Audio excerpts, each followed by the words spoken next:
তোমরা অনেকেই কমেন্ট করো ভাই আপনি এত সুপার মেড কিট কোথা থেকে পান। তা সুপার মেড কিট দেখো আমি কোথা থেকে পাই, মানে এনিমি লুট বক্স যদি লুট করি তা সুপার মেড কিট আর লাগে না হিসেবে।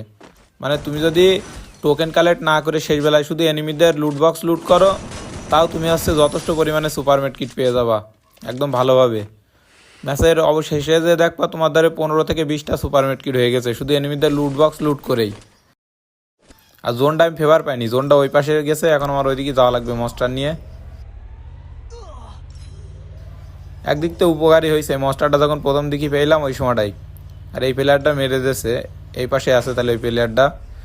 তার কারণ ওই প্লেয়ারটা আমার স্নাইপার শট করছিল যেটা মেরে দিয়েছে এটি। এই যে এখানে বসে রয়েছে, ভাবছি আমি ওর দেখতে পাইনি। তা গাড়িটা আগে ওপরের দিকে রাখবো, রেখে তারপর তো ওর সাথে টিম আপ করার চেষ্টা করব। দেখি টিম আপ করে কিনা। ওকে টিম আপ করবে, টিম আপ করলে করলে, না করলে না করলে, কাছে মনস্টার ট্র্যাক আছে, মনস্টার ট্র্যাক নিয়ে টুকটুক করে ঘুরে বেড়াবো।